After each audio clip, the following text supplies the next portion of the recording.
Now John Lewis wasn't just a chemist. He was something very different. He was a musician also, who liked to play piano. Elements were arranged in the 7 groups, meaning he used to play piano, and there are many notes in the piano, maybe at least 30. He chose the 7 piano which the Indian people or the Indian musician uses, sa re ga ma pa da ni, or in the Western, do re mi fa sol la ti. So first of all, he is Dmitri Mendeleev. So he created the first widely accepted periodic table of elements in 1869. He organized the elements based on their atomic mass and properties. Mendeleev observed that when elements were arranged in order of increasing atomic masses, their chemical and physical properties repeated after regular intervals. Today, me and my friend Tashi are going to present on the topic Henry Moseley's law, which is known as law of spectra or Moseley's law in X-ray spectroscopy. Now let's talk about Henry Moseley's limitation.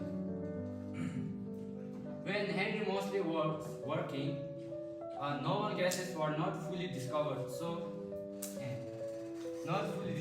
and he also lacked the knowledge of isotopes and neutrons.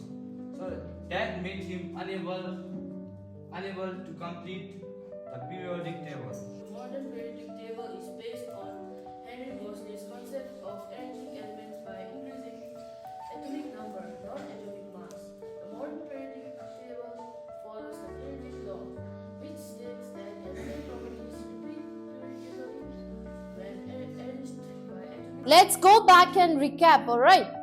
So these were the early attempts, right? To classify the elements, to arrange the elements, right? So your friends did presentation on Dauvernier's triads, and then next it was Newland's octaves. Look at Dauvernier's triads, look at the year. Started from 1817. So Dauvernier's triads, like your friend mentioned, tri means 3. So he tried to group three elements according to, again, they used atomic weight. So Dauvergne, he used the concept of atomic weight. So he grouped three elements, and then he found that the middle elements, the atomic weight was average of the first and the third one, right? So that is called Dauvernier's triads. Now next chemist was this Newland. So like your friend mentioned, he was a pianist, right? So he had a concept of music, and he tried to connect the knowledge of this music with the arrangement of elements. So he arranged the group elements in 7 groups, and then 8 he came back to the first one, and then he found that the elements with similar elements in that group had similar properties. Again, he used the concept of atomic weight. So this was in which year now? 1864. Right? Then came Mendeleev's. Now look at the year now. What is the year now? 1869. So Dmitri Mendeleev, this is his original work. Okay, I got this from his research paper.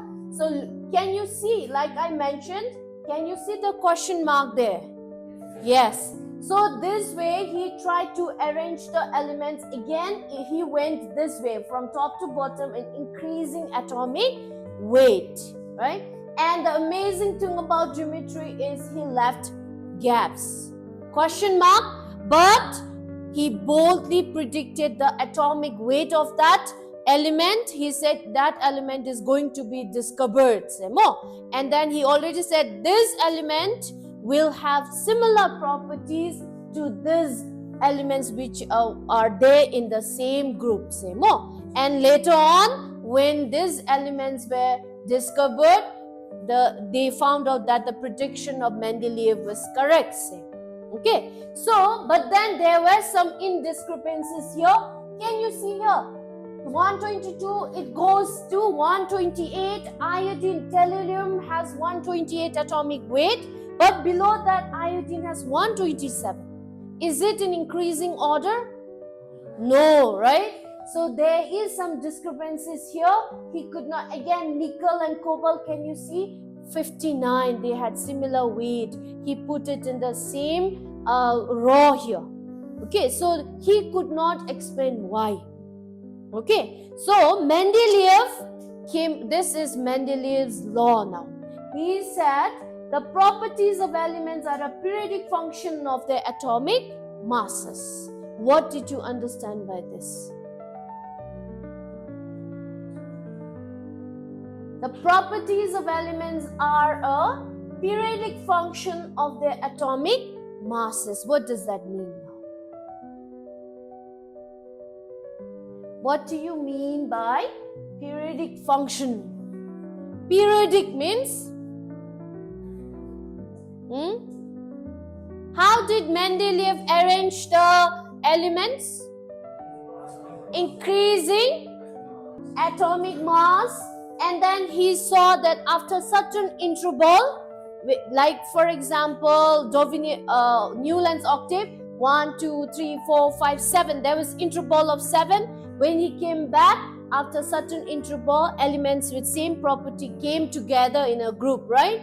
So similarly here, Mendeleev's law said when you arrange the elements in increasing atomic weight, after certain regular interval, elements with the same properties came together. That's why it is called the properties of elements, a periodic function of the atomic masses. Okay, so that is the meaning of Mendeleev's law. Alright. Okay, now let's go back now. Then came the scientist Henry Moseley, chemist, in 1913. He used this X-ray spectroscopy, okay, X-ray spectra, and then he found out that certain elements, they have their own spectrum. You will learn in class 11. So based on this experiment now, he discovered the concept of atomic number. Okay, then he arranged the elements in increasing atomic number, not based on atomic weight. Okay, so after doing this, he rectified this now. Remember how tellurium came before iodine? Yes, these discrepancies later on, this limitation he overcame by arranging the elements in atomic number. So that after that, now our modern periodic law, now it became the properties of elements are periodic functions of their atomic number. Meaning now when you arrange the elements in increasing atomic number, after certain regular interval, elements with same properties came together in a group. So that is the meaning of modern periodic law. So Henry Moseley's concept helped us to create the present modern periodic table. Okay, so but is it only because of Henry Moseley that modern periodic table came into existence? No, right?